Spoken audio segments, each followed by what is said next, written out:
Dirigir un equipo remoto es muy distinto a dirigir un equipo presencial. Vamos a aprender todos los tips y problemas a los que se enfrentan los directores para gestionar un equipo de forma remota.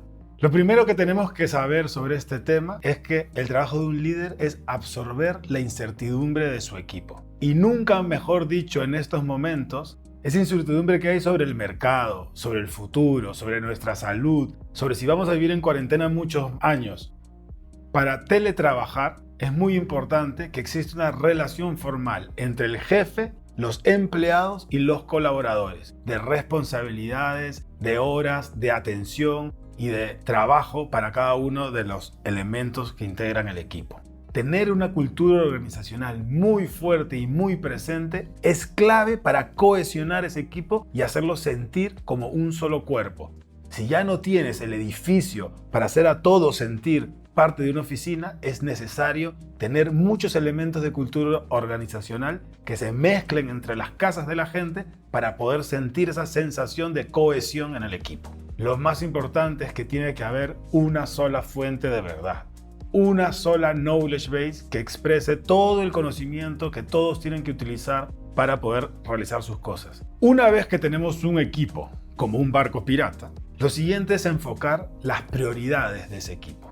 La metodología más simple de todas es la del Canvas personal, que solamente habla de hacer 3 listas: las cosas que tengo que hacer, las cosas que estoy haciendo y las cosas que ya he hecho. Si se dan cuenta, esta es una forma muy buena de organizar, pero que le faltan detalles, le faltan urgencias, le faltan cosas. ¿Qué pasa si una cosa es ruta crítica de otra? No te deja priorizar qué hacer primero y qué hacer después. Entonces vamos a ver algunas un poco más complejas que esta, que es la más sencilla. El Moscú Method.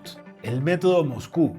Me encanta a mí esta. El método Moscú habla de 4 listas que tienes que poner.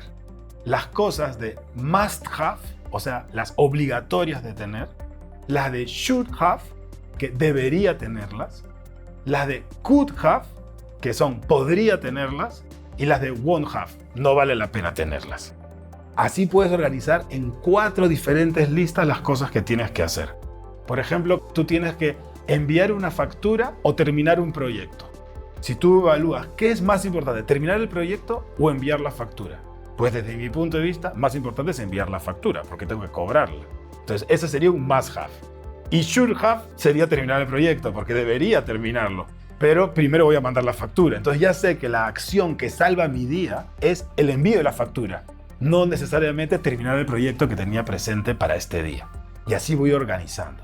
Sin embargo, el que a mí más me gusta y el que considero es el más completo es la matriz de Eisenhower. Primero utiliza 2 ejes, que ya vieron que me gusta usar los 2 ejes en todas las diapos. Las cosas importantes y menos importantes, y a otro lado las cosas urgentes y menos urgentes. Entonces, hay cosas que son importantes y urgentes. Esas son las que hay que hacer primero. Hay cosas que son importantes y menos urgentes. Esas hay que programarlas para otro día hacerlas. Después hay cosas que son menos importantes, pero que también son urgentes. Esas hay que delegarlas, entregárselas a alguien para que los haga.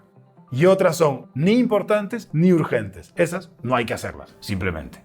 Así, de esa manera, puedes organizar tus tareas de forma más inteligente, poder distribuir trabajo entre tu equipo y también programarte tus trabajos futuros. Y sobre todo, encontrar la tarea que salva tu día. No solamente es cuestión de tener herramientas y procesos, hay que entrar al detalle a ver qué tips podemos utilizar para que esta comunicación remota se sienta lo más amigable y sea lo más funcional posible.